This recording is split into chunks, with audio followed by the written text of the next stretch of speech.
Hello बेटा। हमारा next question है एप्लीकेशन ऑफ इंटीग्रल्स का। Find area of the region bounded by the parabola y equal to x square and ये एक line की equation है y is equals to mod of x। तो इन दोनों कर्व्स के इन बिटवीन कितना एरिया जो है वो इनक्लोज्ड हो रहा है ये हमने निकालना है। ठीक है, तो सबसे पहले मेरे को इनका स्केच बनाना पड़ेगा। ठीक है, देन फिर मैं देखूंगा कि इन दोनों कर्व्स के इन बिटवीन कौन सा एरिया आ रहा है। फिर मैं जो डेफिनेट इंटीग्रल है उसकी हेल्प से वो वाला एरिया इवेल्युएट करूंगा। ठीक है, तो क्वेश्चन बहुत इंपॉर्टेंट है। ठीक है, तो बड़े ध्यान से समझना, बड़ा मज़ेदार क्वेश्चन है बेटा ये वाला। ठीक है, तो सबसे पहले हम ये वाला जो मेरे पास पैराबोला है इसकी बात करते हैं। बेटा इसकी इक्वेशन है मेरे पास X square is equals to Y. ऊपर मेरे को गिवन है y is equals to x square, लेकिन मैंने इसको जो इसकी प्रॉपर फॉर्म है उसमें लिखने की कोशिश की है। तो जो पैराबोला की प्रॉपर फॉर्म होती है उसकी इक्वेशन की, उसमें जो स्क्वेयर वाली टर्म होती है वो लेफ़्ट साइड पे होती है, तो इसलिए मैंने इसको उठा के लेफ़्ट साइड पे लिखा है और इसको राइट साइड पे। ठीक है, तो आप बता सकते हो कि ये कौन से वाला पैराबोला है। तो बेटा इधर y है, पॉजिटिव y है, तो ये मेरे पास एक अपवर्ड पैराबोला है। ठीक है, तो ये अपवर्ड पैराबोला है जिसका वर्टेक्स कहाँ पे होएगा, ओरिजिन पे होएगा। ठीक है, अभी इसकी बात करते हैं। ये वाली जो मेरे पास लाइन की इक्वेशन है y is equals to mod of x। तो बेटा अभी यहाँ पे मॉड है, तो आपको मालूम है कि मॉड का क्या काम होता है कि अगर तो वैल्यू पॉजिटिव है फिर तो मॉड अपने आप चला जाएगा, लेकिन अगर मॉड के अंदर वैल्यू नेगेटिव है तो मॉड उसको पॉजिटिव बनाने की कोशिश करेगा। उसे पॉजिटिव कैसे बनाएगा, अपनी तरफ से उसको माइनस का साइन देके। तो मेरे को यहाँ पे दो केसेस लेने पड़ेंगे। फर्स्ट बेटा मैं केस कंसिडर करूँगा when x is greater than equals to zero.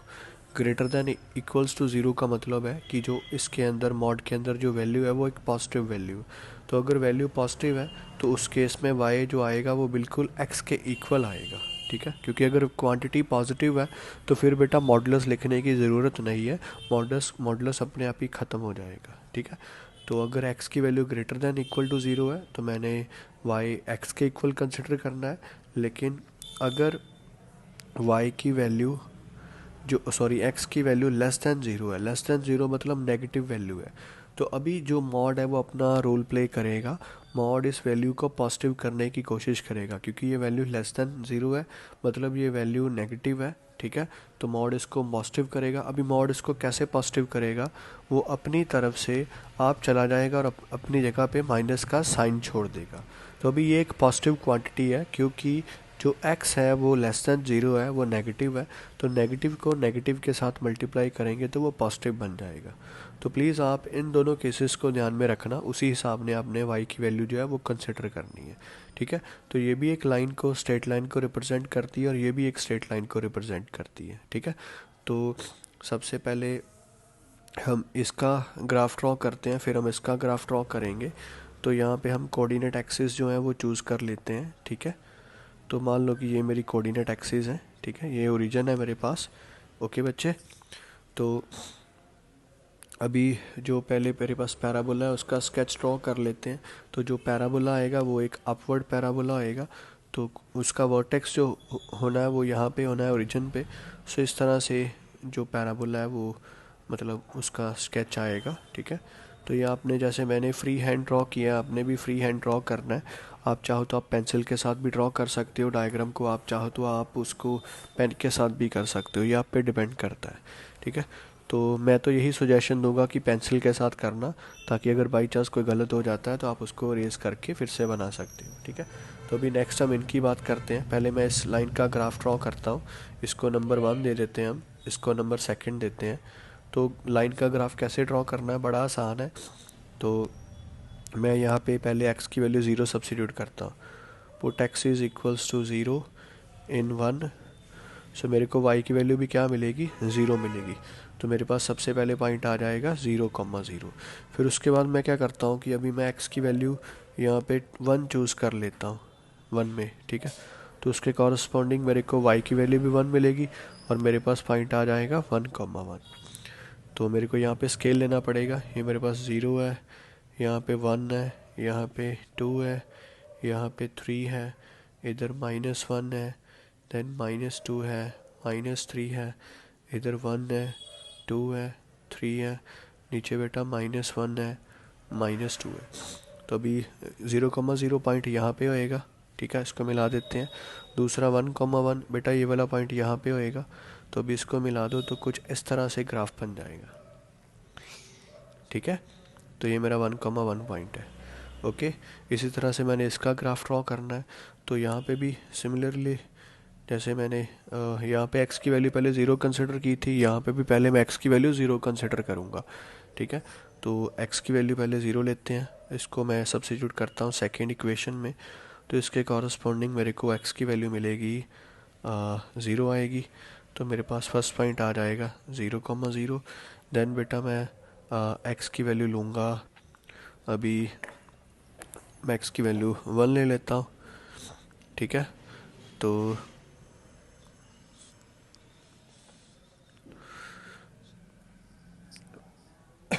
अच्छा एक बात और है, यहाँ पे बेटा मैं देखो यहाँ पे वैल्यू मैं 0 भी नहीं ले सकता, मैंने एक चीज़ पे ध्यान ही नहीं दिया।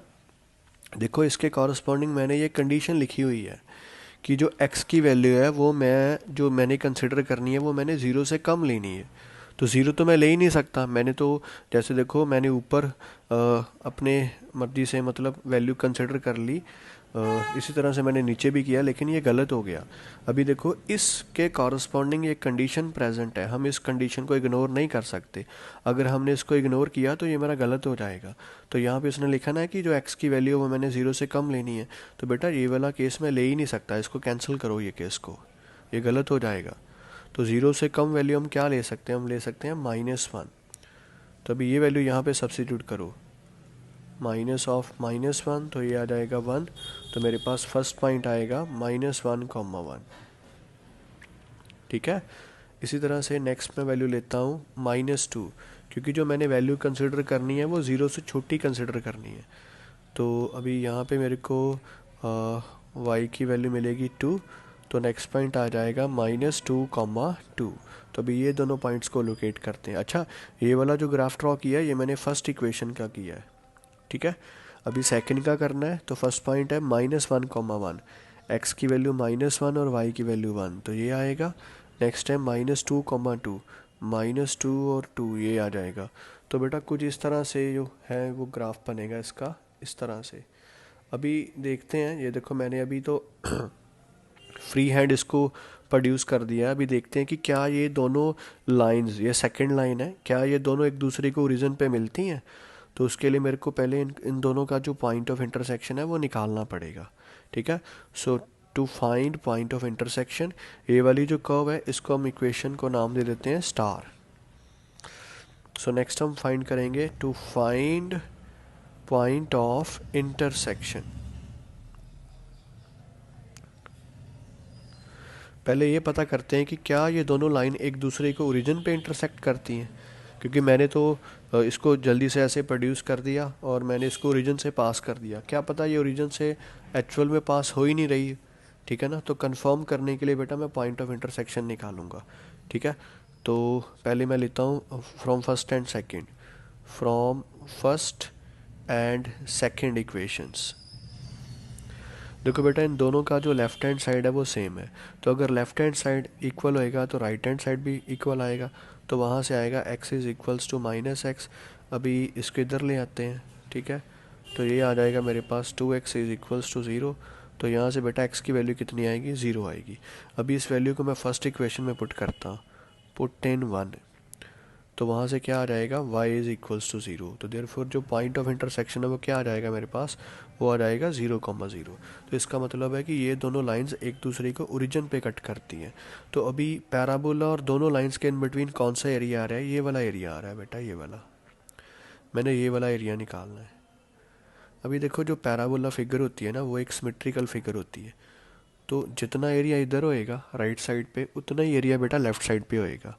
तो अगर मैं ये वाला एरिया निकाल के इसका डबल कर दूं तो मेरा ये टोटल एरिया आ जाएगा। मेरे को अलग अलग निकालने की ज़रूरत नहीं है यहाँ पे, अगर मैं सिर्फ एक का एरिया निकालूं तो मेरे पास उसका डबल कर दूं तो मेरे पास टोटल एरिया आ जाएगा। अभी एक काम मैंने और करना है बेटा, मेरे को ये वाला पॉइंट ऑफ इंटरसेक्शन भी चाहिए। ये वाला पॉइंट ऑफ इंटरसेक्शन कैसे आ रहा है, जब फर्स्ट लाइन की इक्वेशन जो मेरे पास स्टार वाली कर्व है उसको इंटरसेक्ट कर रही है, वहाँ से आ रहा है, तो वो भी मेरे को चाहिए। तो वो निकालने के लिए मैं यूज़ करूँगा एक तो स्टार इक्वेशन, और दूसरा मैं यूज़ करूँगा जो मेरे पास फर्स्ट इक्वेशन है। So from star and first equation, from star and first equation, तो एक्स स्क्वायर किसके इक्वल है, वाई के, और वाई किसके इक्वल है, एक्स के। तो बेटा वाई की वैल्यू एक्स जो है ना वो मैं यहाँ पे यूज़ करता हूँ, तो मेरे पास आ जाएगा x square is equals to x. तो अभी एक्स को इधर ले आते हैं, ये आ जाएगा x square minus x equals to zero. तो यहाँ से बेटा एक्स कॉमन निकल जाएगा, पीछे क्या आ जाएगा, x minus one equals to zero. तो बेटा एक वैल्यू आएगी x is equals to zero और दूसरी वैल्यू आएगी x is equals to one. अभी ये दोनों वैल्यूज़ को मैं यहाँ पे सब्स्टिट्यूट करता हूँ इस इक्वेशन के अंदर। तो जब x ज़ीरो है उसके कॉरस्पॉन्डिंग y भी ज़ीरो आएगा, और जब x की वैल्यू वन है तो उसके कॉरस्पॉन्डिंग y की वैल्यू वन आएगी। तो दो पॉइंट आएंगे, एक आएगा 0,0 और दूसरा पॉइंट आएगा 1,1। ठीक है, तो 0,0 पॉइंट तो ये वाला हो गया, ये तो मेरे को पहले ही मिल चुका है, ठीक है ना। तो ये दूसरा पॉइंट है मेरे पास 1,1। ये वाला पॉइंट निकालने की ज़रूरत नहीं है क्योंकि मैं इसको यूज़ नहीं ना कर रहा।